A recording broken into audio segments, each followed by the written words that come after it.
उद्धव जी बहुत समय तक वहीं रहते हैं। कुछ समय बाद वापस लौटते हैं तो ठाकुर जी के कमरे में प्रवेश ही कर रहे हैं तो भगवान ने कहा, रे उद्धव, आने में बड़ी देर कर दी।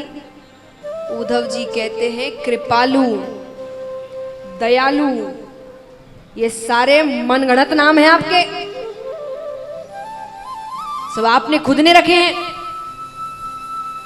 भगवान कहते हैं, तुम्हें वहां भेजना मेरा सफल हुआ। क्यों सफल?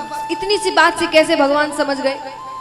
क्योंकि भगवान कहते, इस लहजे में, इस तरीके से, इस भाषा में मुझसे सिर्फ गोपियां बात कर सकती है और कोई नहीं कर सकता। उद्धव जी कहते हैं, आप यहाँ क्या कर रहे हैं? वहाँ कितने प्रेमी हैं, आपको कितना याद करते हैं, आप यहाँ क्यों रह रहे हैं? हम सब संभाल लेंगे यहाँ, आप चले जाइए ब्रज वापस। भगवान कहते, अरे मैं नहीं जा सकता।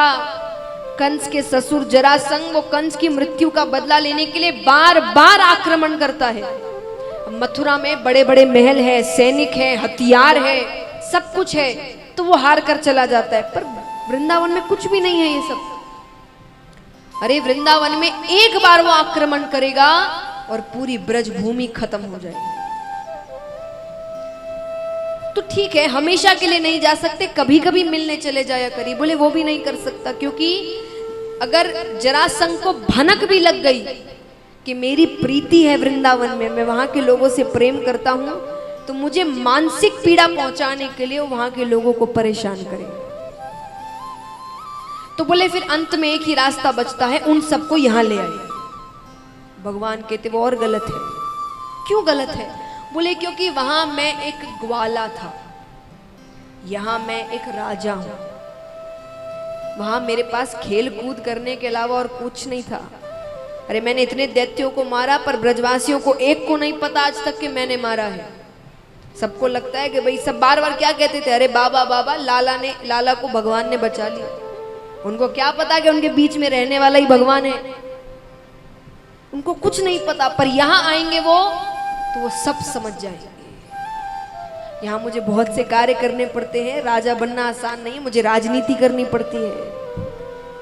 राजनीतिकार देखिए, अच्छी राजनीति में भी थोड़ा बहुत इधर उधर तो आपको करना पड़ता है। ठाकुर जी ने किया है, महाभारत का युद्ध भी देखे, लेकिन धर्म की रक्षा करने के लिए वो सब माफ किए जाते हैं।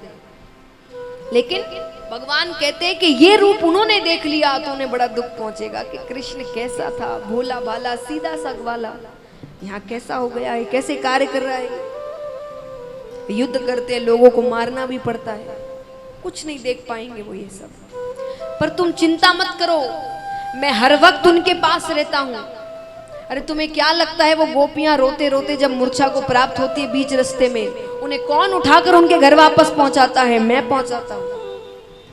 मैं वृंदावन छोड़कर कहीं नहीं जाऊंगा, बस असल रूप में नहीं जा सकता, अदृश्य रूप में मैं हर वक्त वहीं पर हूं।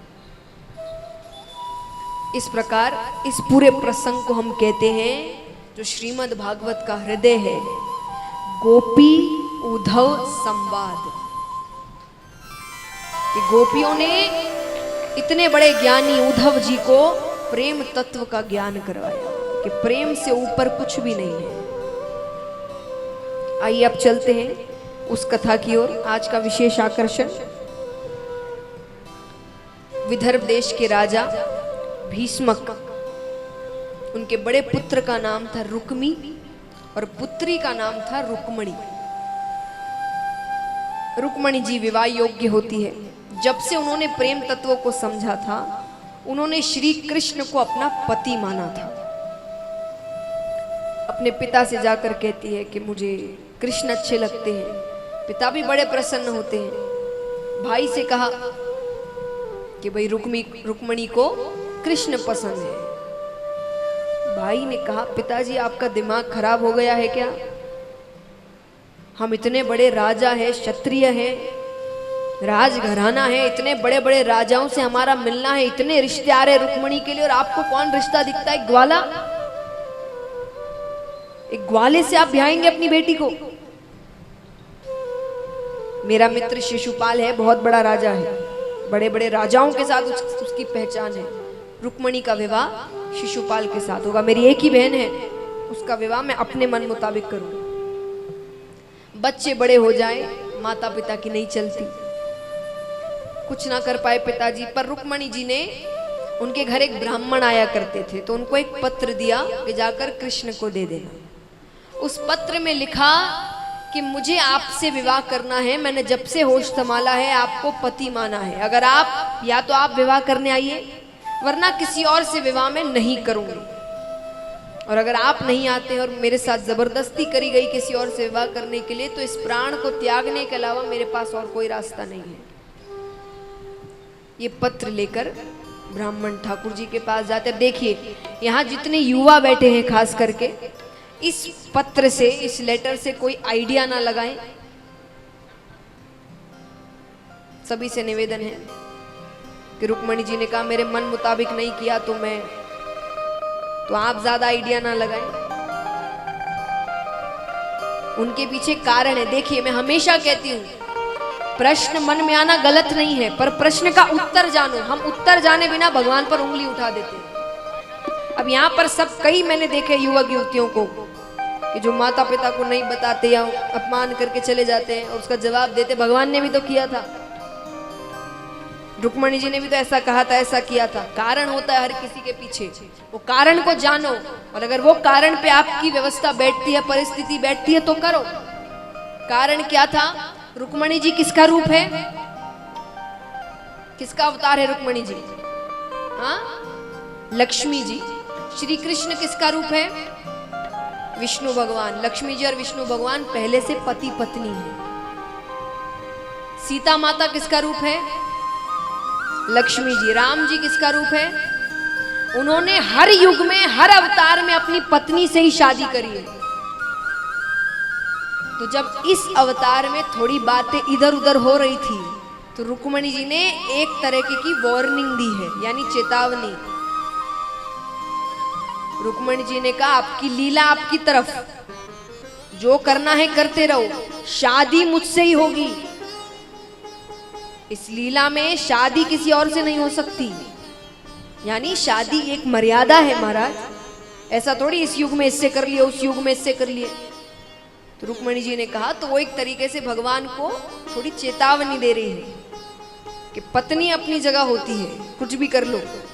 तो इसलिए रुक्मणी जी ने इतनी बड़ी बात लिख दी कि कुछ भी कर लो, शादी तो मुझसे ही करनी पड़ेगी आपको, और मेरी शादी भी आपसे ही होगी, क्योंकि आप पहले से मेरे पति हैं। तो इसीलिए उन्होंने ये पत्र लिखा, वरना किसी के लिए अपना जीवन त्यागना किसी के लिए भी नहीं। दुनिया में कोई इतना महत्वपूर्ण नहीं कि उसके लिए अपना जीवन त्याग दे। जीवन आपको भगवान ने दिया है, तो जब तक भगवान वापस ना ले तब तक आप जीवन नहीं त्याग सकते अपने मन से। तो महाराज रुक्मणी जी ने पत्र भेजा, ठाकुर जी तक पहुंचता है। ठाकुर जी पत्र पढ़ रहे, सोचिए वो भगवान है, भगवान होने के बावजूद, लेकिन उनके घर में अभी उनके बड़े हैं, वो चाहे तो कुछ भी कर सकते, कृष्ण जी को कौन रोकने वाला है। पर पत्र पढ़ के कृष्ण जी बलराम जी की ओर देखते और पूछते हैं क्या करना चाहिए, यानी एक बड़े की आज्ञा ले रहे हैं अपने घर पे।